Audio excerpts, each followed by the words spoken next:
পরের শ্রীবৃদ্ধি দেখি যেই জনম জলে, হৃদয় তাহার দহে হিংসার অনলে।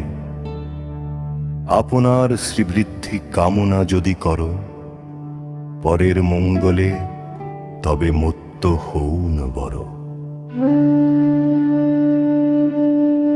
এই চারটি চরণের মাধ্যমে কবি এক গভীর সত্য প্রকাশ করেছেন।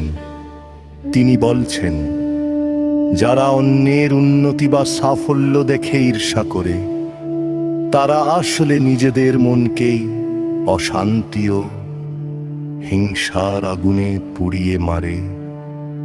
এতে তাদের নিজেদের কোনো লাভ হয় না, বরং চরম ক্ষতি হয়।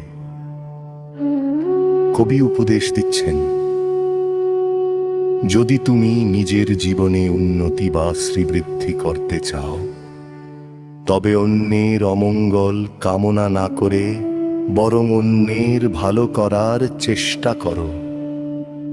অন্যের মঙ্গল কামনা করলে এবং মানুষের উপকারে মত্ত থাকলে নিজের জীবনেও পরম সুখ ও সাফল্য আছে।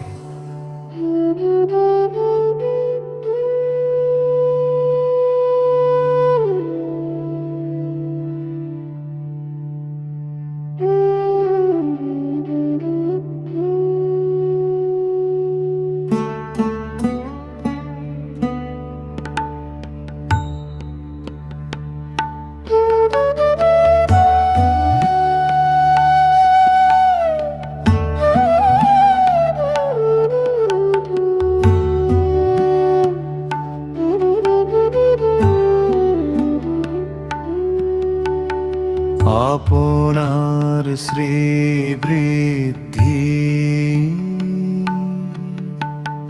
কামনা যদি করো, পরের মঙ্গলে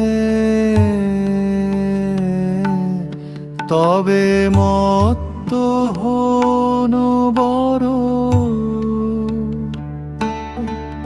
এই চারটি চরণের মাধ্যমে কবি এক গভীর সত্য প্রকাশ করেছেন।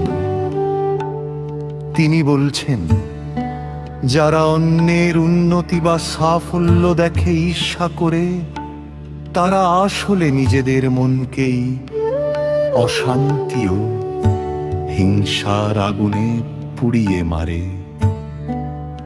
এতে তাদের নিজেদের কোনো লাভ হয় না, বরং চরম ক্ষতি হয়।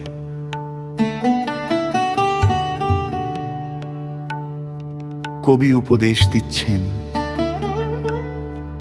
যদি তুমি নিজের জীবনে উন্নতি বা শ্রীবৃদ্ধি করতে চাও, তবে অন্যের অমঙ্গল কামনা না করে বরং অন্যের ভালো করার চেষ্টা করো। অন্যের মঙ্গল কামনা করলে এবং মানুষের উপকারে মত্ত থাকলে নিজের জীবনেও পরম সুখ ও সাফল্য আসে।